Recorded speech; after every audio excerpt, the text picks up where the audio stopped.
Right then, this is a quick walk-around video for an absolutely lovely Accord. This is a 2-litre EX manual, finished in this lovely silver with black leather interior, wind deflectors on the windows, makes it look rather snazzy. Car's in fantastic condition, covered just 56,000 miles from new with a wonderful service history. Just going to go around the car. Still such a handsome looking car. It's aged absolutely brilliantly. Direct contrast to some of its major rivals, which could look incredibly dull these days. Front of the car, lights and lenses all clear and intact. There's no cracks or condensation in them. Bonnet's very, very clean indeed. In fairness, the Accords don't suffer from much, whereas stone chipping on the front, they're pretty good. Near side, lovely and smooth in the panels. Can't see any obvious indentations there at all. Near side front alloy, generally in very good condition, just the odd minor mark.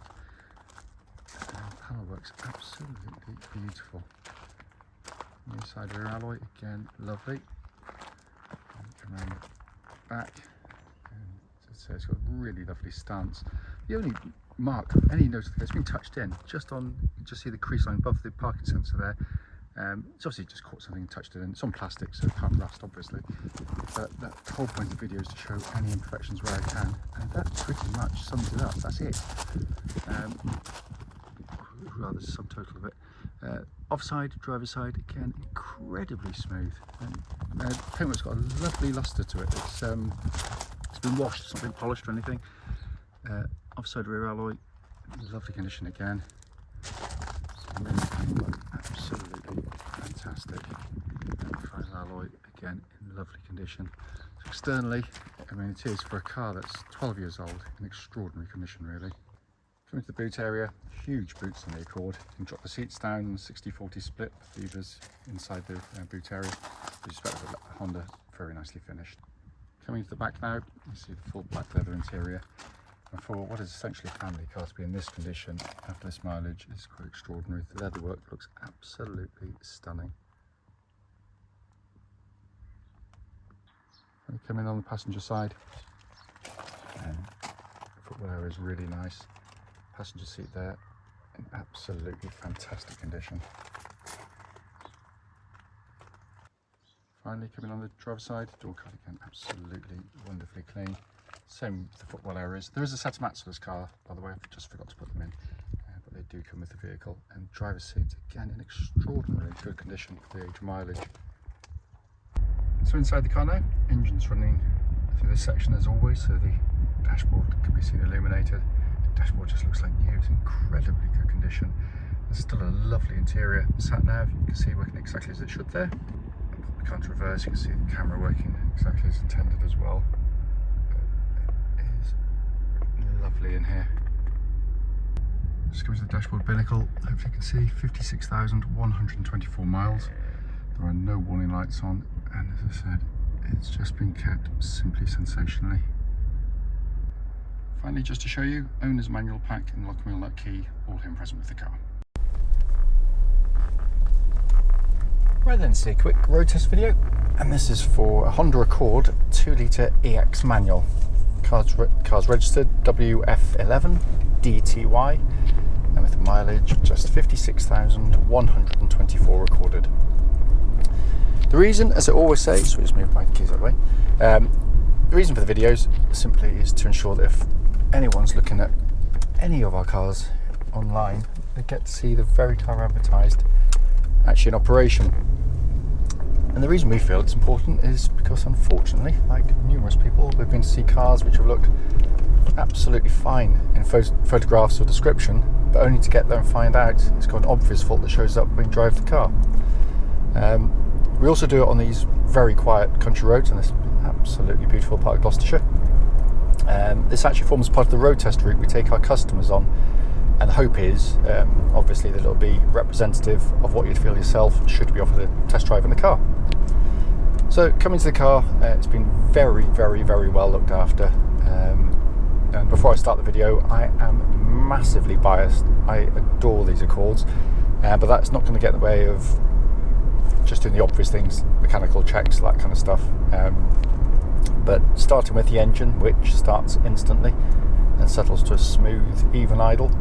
There are no warning lights on the dashboard at all relating to the engine or any other part of the car, and temperature gauge is running at a third, which is exactly where it's meant to be on a Honda vehicle.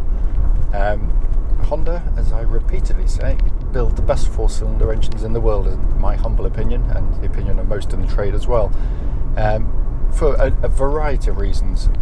Notably, they are incredibly tough and long-lasting and reliable over enormous mileages, just with normal servicing. They're cam chain driven, there's no cam belts to worry about on them, but they're also just an absolute pleasure to sit behind and use. It's a docile engine, so at low speeds, no sort of fluffing or fluttering. When you put your foot down, it picks up the vigour, but being a VTEC, as you pick up the revs, it keeps revving, it keeps breathing in. It doesn't go tight and asthmatic like so many of its competitors' engines, where they're done and dusted at about 4,000 revs. So there's a flexibility to it. It's incredibly economical, it's powerful, it's just everything you want out of a really good engine, and it's got a lovely sweet edge to the engine note. It's built by an engine manufacturer that genuinely cares about all these kinds of things. But oops, let me just go back a little bit, let this chap through.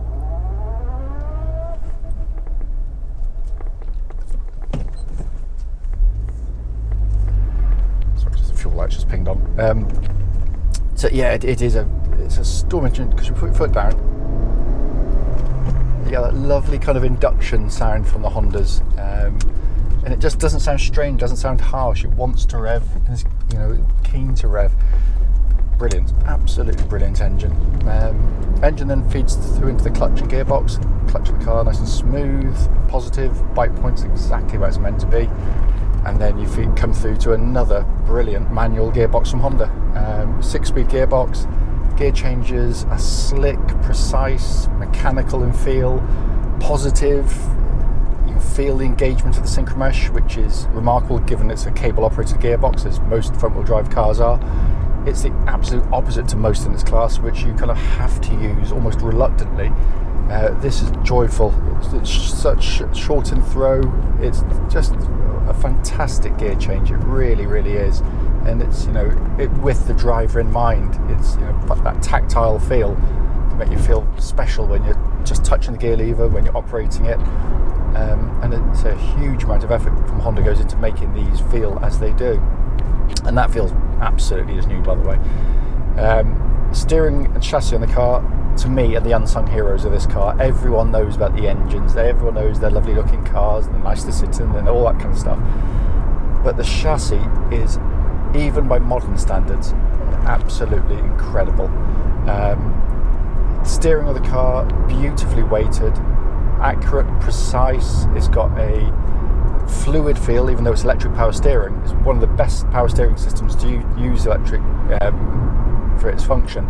Some is horribly vague. It tracks nice and straight, there's no vibrations, and it works beautifully with the chassis. You can just dawdle around like I am now, and then you'll wonder what on earth I'm on about when you drive the car, just driving at sort of 5/10 and just go through the lanes. It's when you kind of push the car and you suddenly realise the steering feel and the weighting makes the car feel so confident and secure on the road. You pick your point in a corner, it goes exactly where you point it. It never feels nervous, never feels edgy or fidgety. It just flows, and the chassis is astonishing.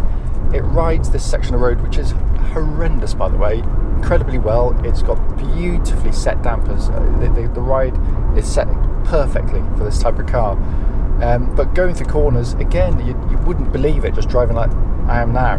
But you go along a challenging A, B road, and there's a beautiful road around here, which I personally love. It's one of the nicest roads you'll drive, between Thornbury and the Old Severn Bridge across country. It's a B road, but sort of more like an A road. But it's got a lovely kind of mountain pass type sort of snaking road. And this car just loves that road, which can make other cars feel incredibly nervous and wallowy. And yet this yeah, one of the best cars I've ever driven down there, including many sports cars. Incidentally, there's absolutely no rattles, clonks, anything coming from underneath the car that shouldn't be there. The car's going to be going for an MOT after this road test anyway, so all these things are going to be checked. Just going to give the brakes a bit of a shove. Conscious of a lorry coming flying up behind me at goodness knows what speed, but the brakes are really solid on the car, nice and powerful, no pulsing, no vibrations, exactly what you'd hope to see and feel. And then finally coming inside, another beautifully built Honda, of course, no squeaks or rattles. It's been kept absolutely beautifully in here, and the dash layout still feels fresh. Unlike lots of modern cars, it's incredibly easy to get in and drive straight away without having to take a PhD before you do. Sat nav, you can see there, deeply recessed to get rid of unwanted sort of glare from the sun. Works perfectly, dead easy to use as well. You've got a nice big radio, again, it's just simplicity itself. Dual zone climate control systems, so you can have different temperatures side to side if you so wish. And that pumps out absolutely ice cold air, by the way. All the switch gear, as with all of the controls in a Honda, has that beautiful tactile feel. That quality of actuation is sensational in them. It is. The little details I've always loved about the Hondas. And then you've got this typical Honda dash binnacle, beautifully detailed, simple in its information. You get the information, you look back at the road instantly. It's an object lesson to other manufacturers on how to do it. And this lovely leather-bound steering wheel, which, like the rest of the car, just in super condition here. These are truly great cars, which is why they hold the value so well compared to other cars of their vintage. Because people have finally learned to appreciate them once they got past the horrendously biased original motoring comparison tests back in the day. These have stood the test of time so much better than virtually anything in their class. There's other cars that will drive as well. Mondeo ST24, you've got 3 Series BMWs, lovely cars to drive, but neither of those two are as robust mechanically. They're not as built as well over the long term. I'm not talking about initial build quality. This is a car that you can own and enjoy, and it'll just keep operating and running for many years with just decent regular servicing. As I said, I am biased. I do love them, but it is for a genuinely good reason. It's a truly fantastic car.